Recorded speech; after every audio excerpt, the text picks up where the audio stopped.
जय श्री कृष्ण दोस्तों, बीएसरा फैमिली में आपका स्वागत है।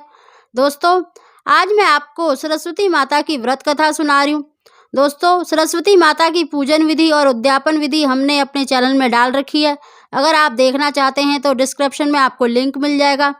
दोस्तों, कथा प्रारंभ करने से पहले जिन्होंने अभी तक मेरे चैनल को सब्सक्राइब नहीं किया तो प्लीज़ सब्सक्राइब कर लें, बगल में घंटी के बटन को दबा दें, जिससे मेरी आने वाली सभी वीडियो का नोटिफिकेशन सबसे पहले आप तक पहुँच सके। बोलो सरस्वती माता की जय। पूर्व काल में अयोध्या नगरी में सुबाहु नाम का राजा राज्य करता था। उसकी दो रानियां थी, एक का नाम मनोरमा था और दूसरी का नाम लीलावती था। मनोरमा धार्मिक स्वभाव की थी और प्रत्येक रविवार को सरस्वती माता का व्रत करती थी और संध्या के समय नमक रहित एक समय भोजन करती थी। दूसरी तरफ लीलावती कटु स्वभाव की थी और मन ही मन मनोरमा से ईर्ष्या करती थी। माता के प्रभाव से मनोरमा ने एक पुत्र को जन्म दिया, जिसका नाम सुदर्शन रखा गया। कुछ समय पश्चात दूसरी रानी लीलावती ने भी पुत्र को जन्म दिया, जिसका नाम शत्रुजीत रखा गया। माता के प्रभाव से मनोरमा को पुत्र रत्न की प्राप्ति हुई थी। उसने सरस्वती माता के व्रत का उद्यापन का निश्चय किया और उसने लीलावती को भी आमंत्रित किया। लीलावती मन ही मन में उसे ईर्ष्या करती थी। उसने उद्यापन विधि के दौरान, इस व्रत में नमक खाना वर्जित होता है, उसने उद्यापन के दौरान जो भोजन बन रहा था उसमें थोड़ा सा नमक मिला दिया। मनोरमा इस बात से अनजान थी। सभी ब्राह्मण भोजन करके चले गए। मनोरमा ने समझा कि उद्यापन हो गया, परंतु उद्यापन खंडित हो चुका था और सरस्वती माता कुपित हो गई। कुछ दिनों बाद राजा सुबाहु जंगल में आखेट के लिए गए और वहां पर एक शेर ने अचानक उन पर हमला कर दिया और राजा घायल हो गए। कई दिनों तक घायल अवस्था में जंगल में ही रहे और कुछ दिनों बाद उनकी मृत्यु हो गई। राजा के सैनिकों ने राजा की मृत्यु का समाचार महल आकर रानियों को दिया। राजा के परिजनों ने और सैनिकों ने मिलकर राजा का अंतिम संस्कार जंगल में ही कर दिया। राजा की मृत्यु का समाचार मनोरमा के पिता को और लीलावती के पिता को पता चला तो वह अपनी अपनी सेना लेकर वहां पहुंच गए। मनोरमा के पिता चाहते थे कि सुदर्शन को राजा बनाया जाए, परंतु लीलावती के पिता शक्तिशाली थे। दोनों राजाओं में युद्ध हुआ, जिसमें मनोरमा के पिता की मृत्यु हो गई।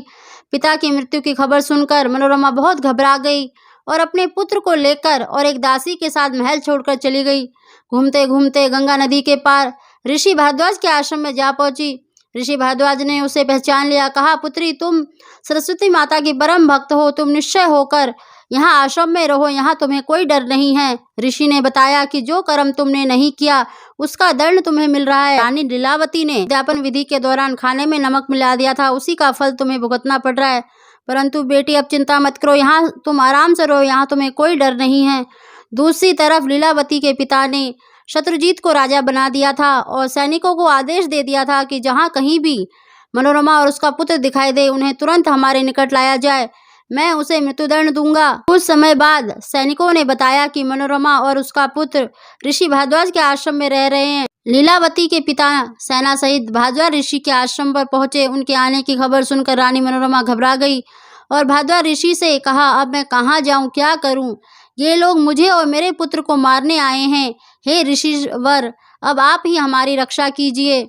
ऋषि बोले कि पुत्री, घबराने की आवश्यकता नहीं। ऋषि आश्रम के द्वार पर गए, जहां पर राजा सेना सहित खड़े थे। भारद्वाज ऋषि ने राजा को कहा कि तुम अपनी सेना को लेकर यहाँ से चले जाओ।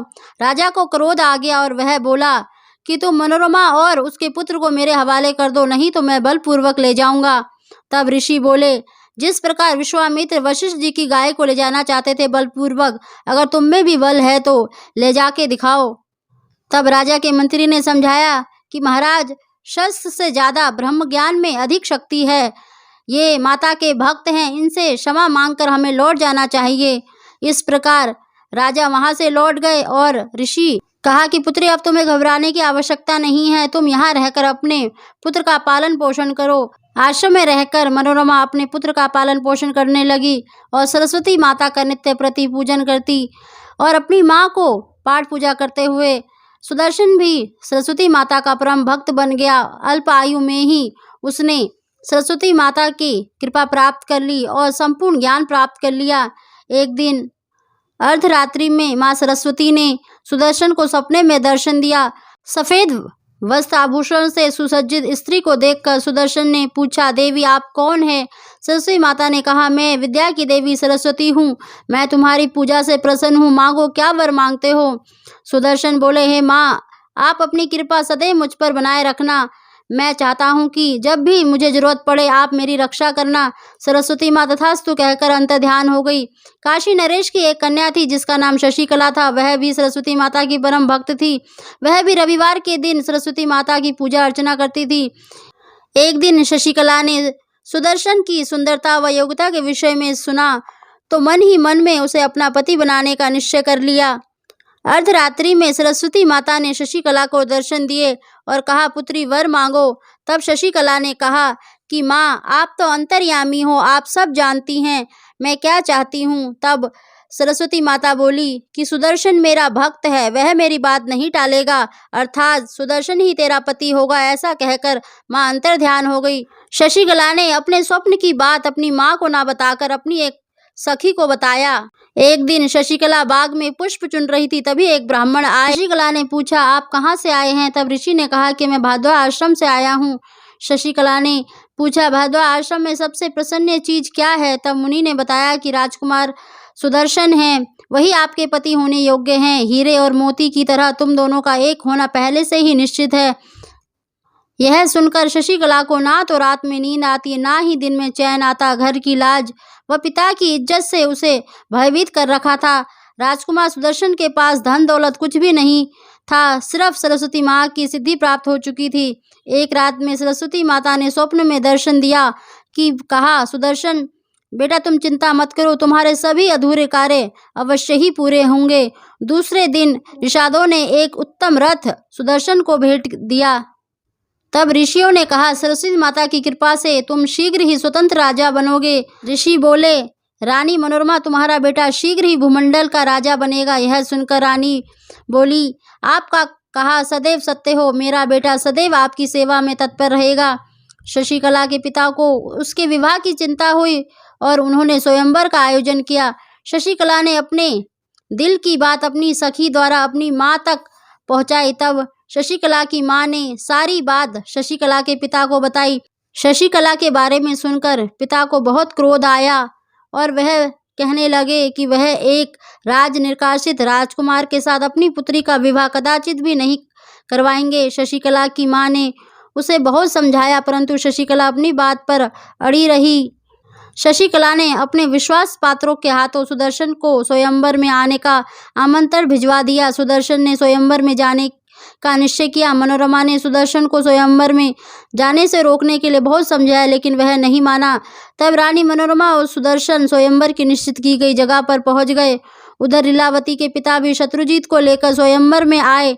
जब शत्रुजीत के नाना को पता चला कि सुदर्शन भी स्वयंवर में आया है, तब उन्हें बहुत ही क्रोध आया। वह बोले कि मैं अभी सुदर्शन को खत्म कर दूंगा। परंतु राजा ने उन्हें समझाया कि हम स्वयंवर में आए हैं, यहाँ युद्ध करना उचित नहीं है। आपने तो उन्हें धोखा देकर राज्य से निकलवा दिया। ये रघुवंश में पैदा हुए कौशल नरेश के पुत्र हैं। हे राजन, अंत में विजय धर्म की ही होती है, अधर्म की नहीं। सत्य का झंडा हमेशा ऊंचा रहता है। अतः आप अपनी कुबुद्धि का त्याग करें। सभी राजाओं के आने के बाद राजा ने शशिकला को अपना वर चुनने के लिए बुलाया, परंतु शशिकला ने इनकार कर दिया। तब राजा स्वयं शशिकला के पास गए। शशिकला ने विनम्र भाव से अपने पिता से कहा, मैं पहले ही सुदर्शन को अपना पति मान चुकी हूँ, अतः पतिव्रता स्त्री के समान किसी दूसरे पुरुष के सामने नहीं जाऊंगी। राजा ने जब सभा में अपनी पुत्री का निश्चय सुनाया तो सभा में हलचल मच गई। लीलावती के पिता ने क्रोधित होकर शशिकला के पिता से कहा, यदि आप अपनी पुत्री को नहीं बुलाएंगे तो मैं जबरदस्ती अपहरण करके आपकी पुत्री को ले जाऊंगा। स्वयंवर में घबराए हुए राजा पुनः अपनी पुत्री के पास गए और समझाया। शशिकला ने कहा कि आप मेरा विवाह सुदर्शन से करवाकर मुझे नगर से निकाल देने का आदेश दे दीजिए। शशिकला ने कहा कि आप स्वयंवर को कल तक के लिए स्थगित करने की घोषणा कर दें तथा रात्रि में ही मेरा विवाह सुदर्शन से संपन्न करा दे। माँ सरस्वती हमारी रक्षा अवश्य करेगी, मुझे पूरा विश्वास है। राजा को अपनी पुत्री का यह मत उचित लगा तथा राजा ने स्वयंवर को कल के लिए स्थगित कर दिया और काशी नरेश ने पूरी विधि विधान से अपनी पुत्री का विवाह सुदर्शन के साथ करा दिया और बहुत से दहेज भी दिए तथा राजा ने रानी मनोरमा से आग्रह किया कि सुदर्शन मेरा राजभार संभाले। मनोरमा ने कहा कि महाराज, आपका कल्याण हो, आप अपना राजभार निर्भय होकर संभाले, मेरा पुत्र अयोध्या का ही राजा बनेगा। प्रातःकाल जब स्वयंवर में आए राजाओं को पता चला कि शशिकला का विवाह सुदर्शन से हो गया है, तब कुछ राजाओं ने हंगामा खड़ा कर दिया। तब राजा ने सभी राजाओं को भोजन के लिए आमंत्रित किया। कुछ राजाओं ने कहा, तुम्हें जो करना था वो तुमने कर दिया है, हमें जो करना है हम करेंगे। कुछ राजा अपने नगर को लौट गए और कुछ राजाओं ने सुदर्शन को युद्ध के लिए ललकारा। कुछ दिनों बाद सुदर्शन शशिकला को विदा करवा कर लौट आए। रास्ते में शत्रुजीत के नाना ने और अन्य राजाओं के साथ मिलकर सुदर्शन को चारों तरफ से घेर लिया। यह समाचार पाकर काशी नरेश भी अपनी सेना के साथ लेकर वहां पहुंच गए। दोनों सेनाएं आपस में युद्ध करने लगी। सुदर्शन बिना किसी डर से अपने रथ को आगे बढ़ाते रहे। अचानक बिजली चमकने लगी और सुदर्शन के रथ पर तेजस्वी अलंकारों से सुसज्जित 4 भुजा वाली एक देवी प्रकट हुई। यह देखकर सभी चकित रह गए और सभी पूछने लगी कि यह देवी कौन है। तभी सुदर्शन ने काशी नरेश को बताया कि यह मेरी आराध्य देवी माँ सरस्वती हैं, मुझ पर कृपा करने के लिए पधारी हैं। तभी माँ सरस्वती ने अपने बाणों से सभी राजाओं को मार गिराया। शत्रुजीत और उसका नाना भी मारा गया। माँ सरस्वती की जय जयकार होने लगी। सुदर्शन बहुत प्रसन्न था। काशी नरेश ने भी माँ सरस्वती के आराध्य हो गए। उन्होंने उनकी स्तुति की, हे जगत का कल्याण करने वाली माँ, भक्तों की रक्षा करना माँ आपका स्वभाव है। हे जगदम्बा सरस्वती, हे बुद्धि और शक्ति सब आपके ही रूप हैं। मैं आपको नमस्कार करता हूँ। मेरा दामाद सुदर्शन आपके भक्त हैं। आज उन्हीं की भक्ति से मुझे भी आपके दर्शन हुए हैं। काशी नरेश की स्तुति सुन प्रसन्न होकर माँ ने काशी नरेश से कहा कि आप वर मांगे। तब काशी नरेश ने कहा, माँ, जो आपकी भक्ति भाव से पूजा अर्चना सेवा व व्रत करते हैं, आप उनकी सभी मनोकामनाएं पूर्ण करती हैं। मेरी इस काशी नगरी में आप सदैव विराजमान रहे। इसके बाद सुदर्शन ने माता के आगे नतमस्तक होकर बोला कि माता, आप भक्तों की रक्षा तो सदैव करती हैं, अब मैं क्या बोलूं। तब माँ बोली कि तुम कुल की मर्यादा के अनुसार अयोध्या जाकर राज्य करो। इस संसार में जो भी प्राणी रविवार के दिन मेरा व्रत करेगा तथा कथा पढ़ेगा या सुनेगा, व्रत को पूर्ण होने पर मेरा उद्यापन करेगा, उसकी सभी मनोकामनाएं अवश्य पूर्ण होंगी। ऐसा कहकर माँ अंतर्ध्यान हो गई। बोलिए सरस्वती माता की जय।